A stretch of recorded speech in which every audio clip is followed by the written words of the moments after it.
Don't open it. Those were the first words Helen whispered the moment the package landed on our doorstep. It was Father's Day morning in Asheville, North Carolina. The air was crisp, the kind of morning that made the mountains in the distance look like they were cut out of a postcard. The birds outside chirped, and the smell of Helen's blueberry pancakes filled the kitchen. It should have been an ordinary, quiet morning. Instead, a box wrapped in plain brown paper sat on my table like a coiled rattlesnake. I turned it over in my hands, the cardboard rough and strangely heavy. No return address. No postal marks. Just my name, Martin Caldwell, written in a neat, careful script. "It doesn't belong here," Helen said, her voice tight, her hands clutching her apron. Her eyes were wide in a way that made my stomach twist. "It's addressed to me," I told her. She shook her head violently. "Martin, I'm telling you, don't open it." Her fear caught me off guard. In 40 years of marriage, Helen was never the type to scare easily. She had lived through moves, job losses, and raising our daughter Caroline when money was tight. She was steady, strong. But this package had her rattled in a way I'd never seen. I ran my fingers across the tape. Whoever sent it wanted me to open it. "Maybe it's from Caroline," I said, trying to sound casual. Helen's lips trembled. "If it's from her, it's not a gift you want." Her words echoed in my ears. Not a gift you want. I should have listened. I should have put the box away, left it sealed, buried it in the back of the closet. But curiosity, it gnaws at you. And this was more than curiosity. It felt like the past itself was calling me out. I fetched a knife from the drawer and sliced through the tape. Helen gasped, her hand covering her mouth. The cardboard flaps opened with a soft rip. Inside was a smaller chest, made of old oak wood. Dark, scuffed, and marked with initials carved deep into the lid. Dr. My chest tightened. Those letters didn't just mean anything. They belonged to someone. Someone I hadn't thought about in decades. David Ross. I sat back in my chair, staring at the box. A man I thought I'd buried in memory. A man whose name was a shadow in my life. Helen's face drained of color. "Oh God. Martin, no." I pressed the brass latch, my fingers trembling. The lid creaked open, the smell of old wood and dust hitting my nose. Inside lay photographs. Dozens of them. Black and white snapshots, Polaroids faded at the edges. And in every single one there I was, smiling, younger, standing next to David Ross. My throat went dry. These weren't random pictures. They were records. Evidence. Proof that our lives were once tied together. At the bottom of the chest was an envelope, cream-colored, sealed with wax. My name was written across the front in a familiar hand. I tore it open. Inside was a single piece of paper. One line written in neat script. "Dad, I know what you did." The room tilted. My breath caught in my throat. It wasn't David who wrote this. It was Caroline. Helen staggered back like she'd been struck. "She knows," she whispered. "Oh, Martin, she knows." I gripped the letter until it crumpled in my hand. My own daughter, accusing me of something I had fought my whole life to bury. I looked again at the chest, the photographs, the initials. Dr. The weight of 40 years pressed down on me like a stone. This wasn't just a Father's Day gift. It was a message. A warning. A reminder that the past never truly stays buried. Helen reached for me, her voice breaking. "You can't let her pull you back into this. Please, Martin. Leave it alone. If you chase this, you'll lose her." But it was already too late. The box was open. The secret was out. And whatever Caroline thought she knew, I had to find out how much. What would you do if the child you raised accused you of something you've hidden your entire life? Subscribe, like, and share if you want to know what secret I buried all these years. The house was quiet that night, but my mind refused to rest. Helen had gone upstairs hours ago, leaving me alone in my den. The small desk lamp cast a dull circle of light across the photographs spread before me. Photo after photo. David Ross and me, shoulder to shoulder, grinning like we had the world at our feet. In one, we leaned against his old Chevy, cigarettes dangling from our lips. In another, we stood outside a construction site in Charlotte, helmets under our arms, looking like respectable men. But I knew better. And apparently so did Caroline. I traced a finger over David's face. He was supposed to be gone. That was the story I told myself for decades. Yet here he was again, smirking up at me from old photos that should have stayed buried. The air in the room felt heavy. My throat dry. Every creak in the floorboards, every rustle outside made me twitch. The door creaked open and Helen stepped inside, her robe tied tight. Her eyes dropped to the photographs, then lifted to mine. "You shouldn't be digging through this," she whispered. I kept my eyes on the desk. "She sent them for a reason." Martin listened to me. Her voice cracked in a way I rarely heard. "If you reopen this, if you go chasing ghosts, it'll destroy us. You, me, Caroline. Everything." I finally looked at her. "Why are you so afraid, Helen? What aren't you telling me?" She froze. For a moment she didn't breathe. Then, without answering, she turned and walked out, the soft sound of her slippers fading up the stairs. Her silence told me more than her words ever could. I returned to the chest, running my hands along its wooden edges. Something about it felt unfinished. My fingertips brushed the bottom and I felt a slight ridge.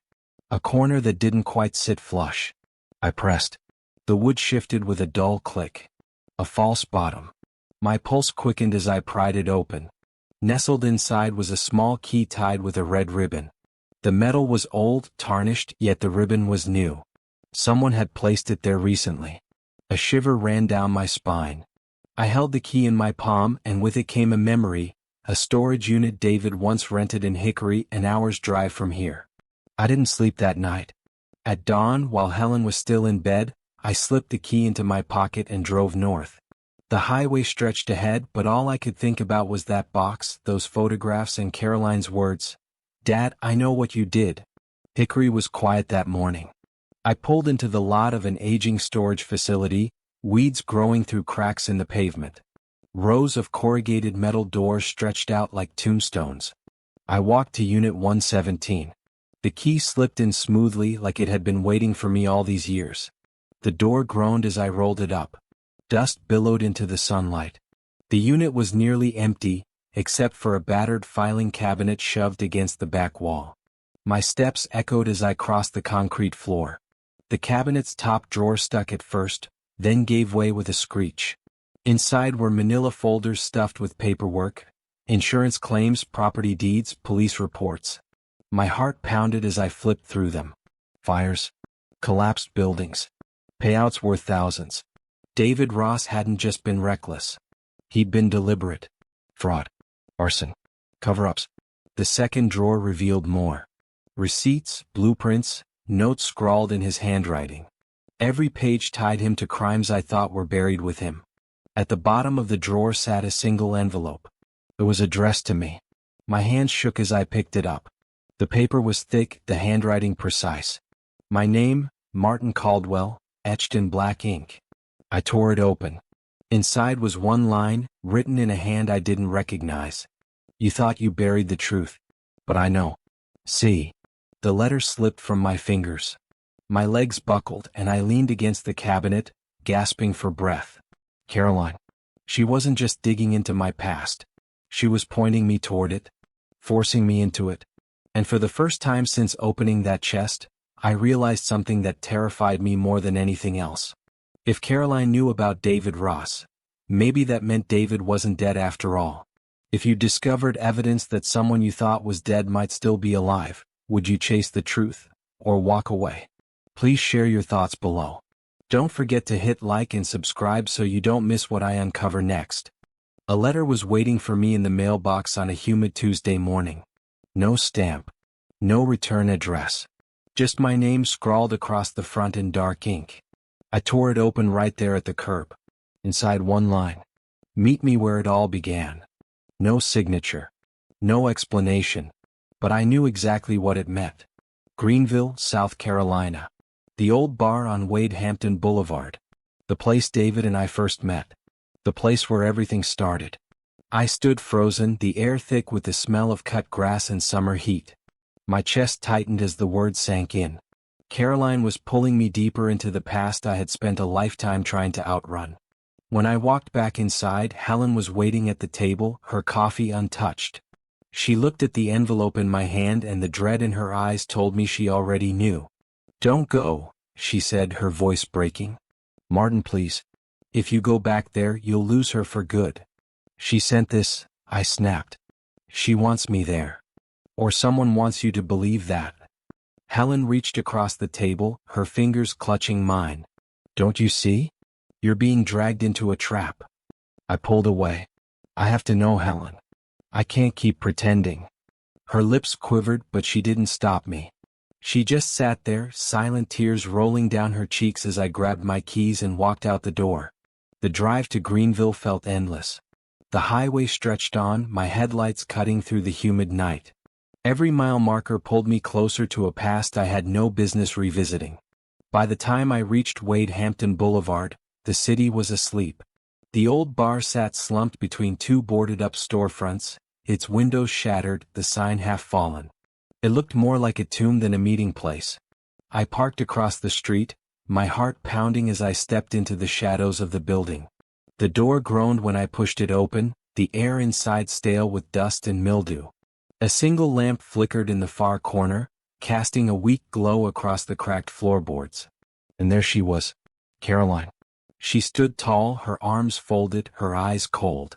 My daughter, the little girl who once clung to my leg on her first day of school, was now a stranger.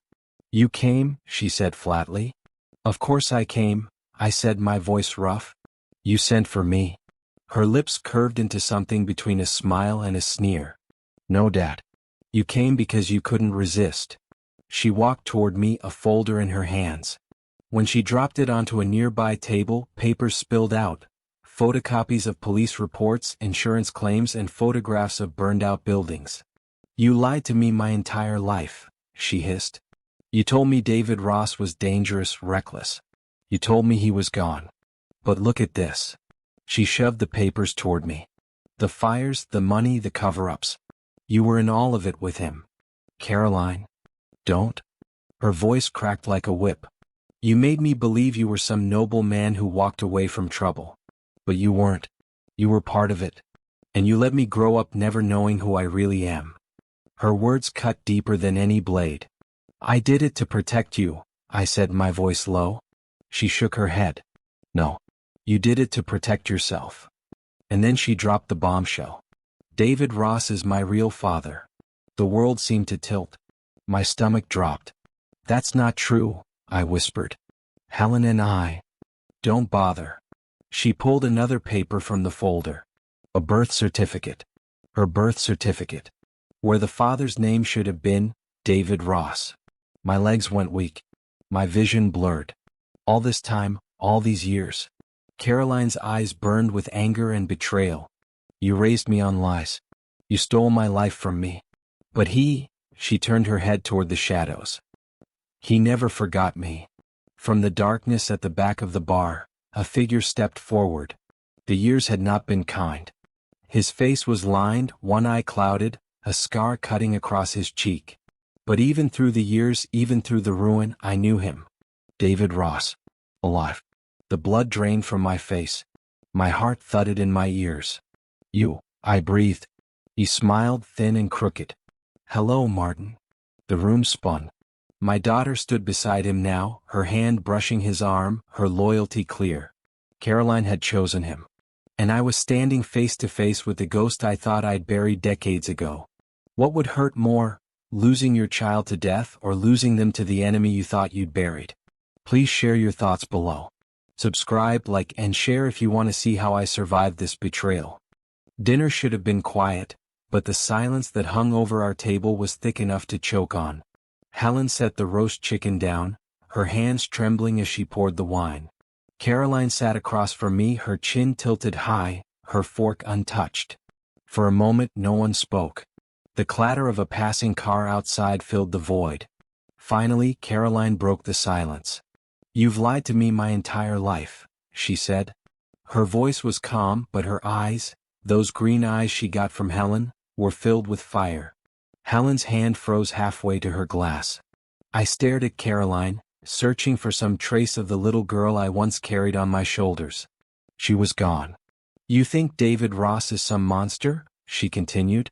He told me everything. He told me how you framed him, how you built a life on his ruin. You let me grow up believing you were a hero. Caroline, stop, Helen said sharply. But Caroline leaned forward, her voice rising. Why should I? Dad doesn't deserve silence. He doesn't deserve my respect. Not after what he did to David. The room went cold. Helen slammed her glass down, the wine sloshing over the rim. Her voice trembled with fury. Don't you dare defend that man. You don't know what he's capable of. David Ross nearly destroyed this family decades ago. Caroline turned to her, eyes narrowing. Or maybe he only wanted to destroy Martin. Maybe he deserved it. My chest tightened. Hearing my daughter spit venom in defense of the one man who had haunted me for 40 years was like being stabbed. Helen stood, her chair scraping hard against the floor. You don't understand. That man, he burned lives to the ground. She stopped herself, biting her lip, her fists clenching. Caroline pushed back from the table.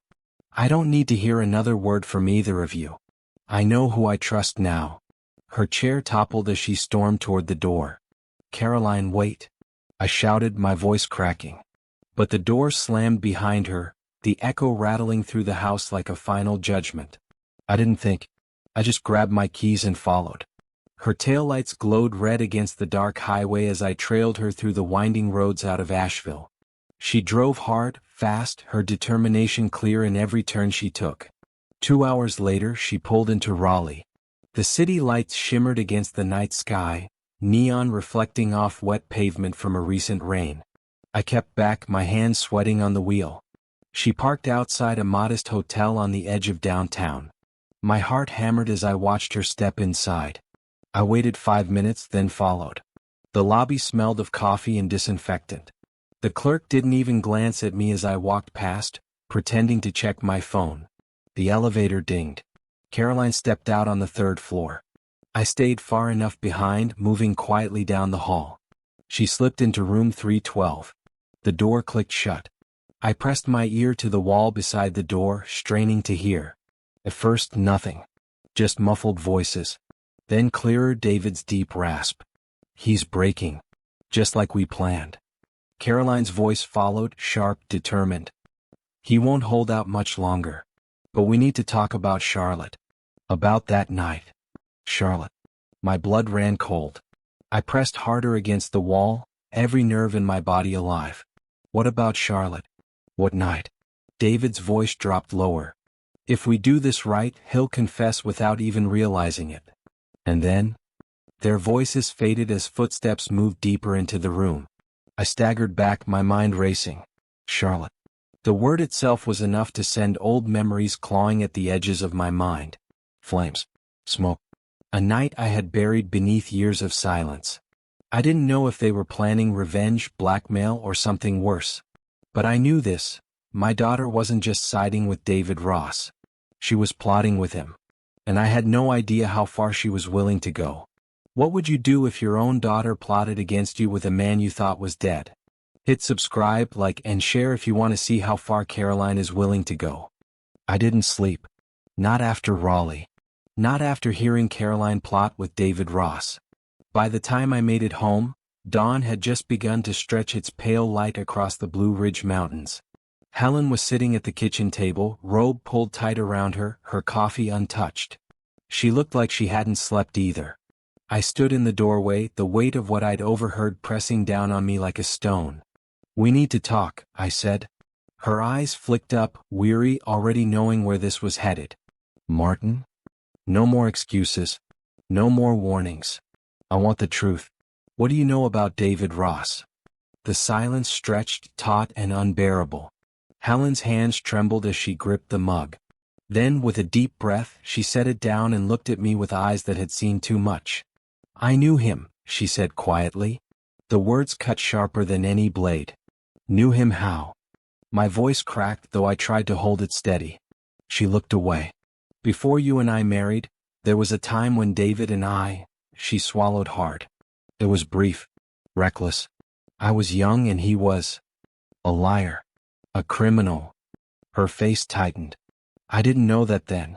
By the time I realized who he really was, I was already with you. I thought I'd left that part of my life behind. My chest burned. You should have told me. I wanted to, she whispered. But every time I thought about it, I saw the way you looked at me, the way you believed in us. I couldn't risk losing that. I paced the kitchen, my fists clenching. Caroline knows, doesn't she?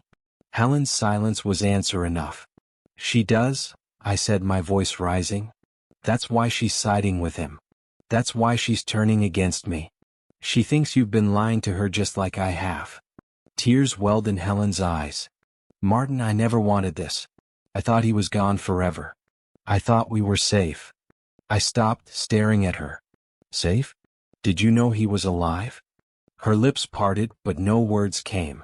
For a long moment, I searched her face for the truth, for any sign she might still be hiding something. Helen. My voice dropped to a whisper. Did you know? She finally spoke, her voice trembling. I suspected. Years ago there were hints. A newspaper clipping left in the mailbox. A phone call that hung up when I answered. I told myself it couldn't be him. I told myself it was my imagination. I sank into the chair opposite her, my whole body shaking. So, you kept this from me? For decades. She reached for my hand, but I pulled it back. The betrayal stung too deep. Martin, I was trying to protect you. Protect us. If I told you, you would have gone looking for him. And maybe he would have finished what he started all those years ago.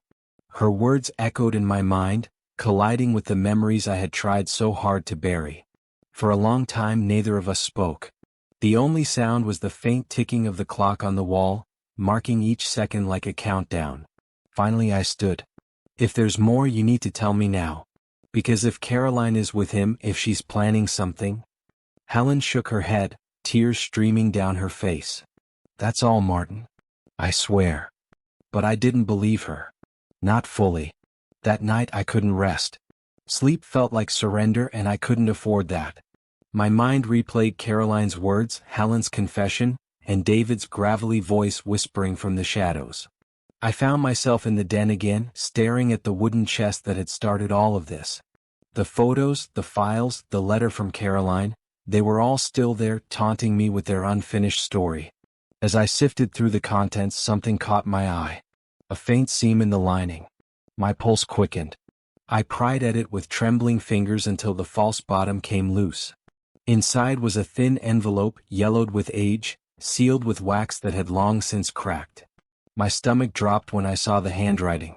David Ross. The letter wasn't addressed to me. It was addressed to Helen. Hands shaking, I tore it open. The paper smelled of mildew, time, and secrets. The words leapt off the page like a curse. We had a deal. You broke it. Now you'll both pay. I sat frozen, the letter trembling in my hands. Helen hadn't just kept secrets. She had struck some kind of bargain with David Ross, and broken it. And now he wanted revenge. Would you stay with a spouse who hid something this dangerous from you for decades? Share your thoughts below, because the truth Helen kept may destroy everything. The night came back to me like a ghost I'd tried to bury. It was 1987, Charlotte, North Carolina. I was younger, desperate, and reckless. David Ross had promised me a way out of debt, a quick payout that would set my family on solid ground. Just one job, Martin, he had said back then, cigarette dangling from his lips. Insurance won't even blink. Place goes up, they cut a check. Nobody gets hurt. I wanted to believe him. I did believe him. But that night, the night the fire tore through the warehouse, someone did get hurt. Not just hurt. Killed. A young employee, trapped inside when the flames spread faster than David predicted. His name was Michael Turner. 22 years old. Engaged. He never walked out. The image of his fiancée crying in the courtroom still haunts me. David disappeared after that, taking the blame publicly before vanishing into thin air. And I stayed silent. I told myself I was protecting Helen. Protecting Caroline. Protecting the life we built. But deep down, I knew I had built that life on ashes and lies. Now, decades later, the past wasn't just scratching at the door, it was kicking it wide open. I drove back to Charlotte, the streets buzzing with a life that didn't care about my ghosts. The address I'd been given led me to a rusted warehouse on the outskirts of town, the kind of place that felt frozen in time. David was waiting. He looked older, worn, scarred from a fire that hadn't just touched his skin but scorched his soul. Yet his eyes, those same sharp, calculating eyes, hadn't dulled a bit. "Martin Caldwell," he drawled as if my name tasted bitter. "40 years and you still look like a man running from the truth." I clenched my fist. Why now, David? Why drag Caroline into this? Because she deserves to know her father isn't the hero she thinks he is. He stepped closer, his voice low and venomous. "You let me take the fall. You built a life while I rotted in the shadows. She deserves to know you're a fraud. That's not how it happened." My voice cracked, anger boiling beneath the weight of guilt. "You planned it. You set the fire. I never agreed to anyone getting hurt." David smirked. "And yet you never spoke up, did you? Never stood in court to say otherwise." Convenient silence. My chest tightened. "I stayed quiet to protect my family." "Family?" His laughter was jagged, cruel. "The same family that doesn't trust you? The same daughter who looks at me like I'm the man she wishes you were?" His words cut deep.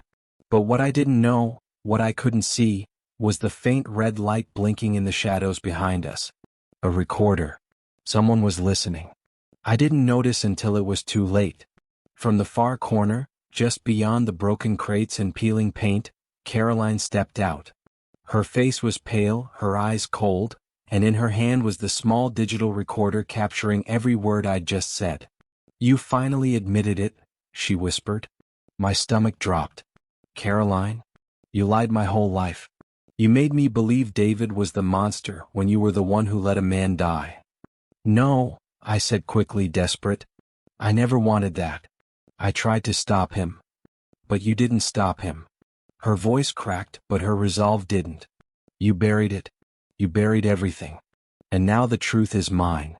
David's smirk widened as he put a hand on her shoulder. "Told you, sweetheart. He's been hiding behind that clean image for decades. But tonight? Tonight he confessed." It hit me like a punch to the chest. The package, the photos, the letters, the meeting in Greenville. None of it was David's doing. It was Caroline. Every step, every breadcrumb, every moment of doubt, it was her hand guiding me here. She hadn't just sided with David. She had orchestrated everything. I stumbled back, my heart pounding. "Caroline, you set me up." She didn't flinch. "I had to, Dad. The world needs to know what you did. Michael Turner's family deserves the truth. And I deserve to stop living in your lies." The recorder's red light blinked again, steady and merciless, capturing the sound of my silence. My daughter hadn't been lured into David's web. She had woven it herself. And now, I was trapped inside it. What would you do if your own daughter set you up to confess to a crime you buried 40 years ago? 3 weeks had passed since Charlotte. 3 weeks since Caroline walked away, recorder in hand, her eyes cold and certain. I hadn't heard from her since. Not a call. Not a text. Not even an angry word. Just silence, heavier than anything David Ross had ever thrown at me. Helen moved through the house like a shadow. We spoke, but only about what was necessary: the bills, the groceries, the weather. Everything else was left unsaid. I thought maybe Caroline had decided to let it go. Maybe she had seen how broken I already was. But then the box came. It was a Sunday morning. The same kind of morning when the first box had arrived. The sun warm on the porch, birds cutting through the silence with their chatter. Ordinary in every way but one. There it sat. A small box this time. Wrapped in the same red ribbon. My stomach turned before I even touched it. Helen found me staring at it. Her face drained of color. "Martin, don't." Her whisper echoed the first time. That same plea. That same fear. But I couldn't walk away. My hands shook as I picked it up, carried it inside, and set it on the kitchen table. The weight was different. Lighter. More final. I untied the ribbon and lifted the lid. Inside was no letter. No photographs. Just a single USB drive. Black. Ordinary. Silent. For a long time I couldn't move. Couldn't breathe. I just stared at it as if staring might make it vanish. Helen stood in the doorway, her voice breaking. "Don't plug it in. Please, Martin." But I already knew I would. Because whatever Caroline had left me, it was her last word. and I couldn't leave it unread. With trembling fingers I carried the USB to the den. My computer whirred to life, the screen glowing with the indifferent blue of a machine that didn't care what secrets it held. I slid the drive into the port. A single file appeared. Charlotte_night.wave. My heart stopped. I clicked. The speakers crackled, then hissed. And then, my own voice. You planned it. You set the fire. I never agreed to anyone getting hurt. I heard David's mocking laugh, his words dripping with poison. And then, my voice again. Desperate. Shaking. I stayed quiet to protect my family. The argument played out exactly as it had in that warehouse. Every admission. Every weakness. Every truth I had buried. And over it all, Caroline's breathing. Steady. Recording everything. I tore the headphones off, but it didn't matter. The words were already carved into my memory. The evidence already out there. She hadn't sent the drive to ask for forgiveness. She'd sent it as proof. Proof of who I really was. Proof of what I'd done. Proof that her father wasn't the man she thought he was. I buried my face in my hands, the weight of 40 years crushing down. For decades I had told myself I carried the guilt alone, that silence was strength. But Caroline had broken that silence. And in doing so she had broken me. Helen came into the room, her hand hovering near my shoulder but never touching. "What was on it?" she asked softly, though I think she already knew. I looked up at her, tears blurring the screen. Everything. Her face crumpled, and for once we didn't argue, didn't accuse. We just sat there, two people bound by secrets, watching the glow of the computer fade into stillness. Outside, the world moved on. Neighbors laughed in their yards, kids rode bikes down the street. Life went on as if nothing had changed. But for me, everything had. I don't know what Caroline will do with that recording. Maybe she'll hand it to the authorities. Maybe she'll leak it online. Maybe she'll just keep it, knowing it's her power over me. But the truth is she already won. Because the worst punishment isn't prison or shame or even David Ross. It's knowing the child you raised, the one you loved, the one you tried to protect, became your executioner. As the day faded, I sat alone in the den, staring at the box, the ribbon, the empty weight of it. The first box had opened my past. The second had ended my future. Sometimes the deepest wounds don't come from enemies, but from the children we raise. If your child forced you to face the darkest mistake of your past, would you fight them, or forgive them? Don't forget to subscribe, like, and share. More stories like this are coming and you won't want to miss the next one.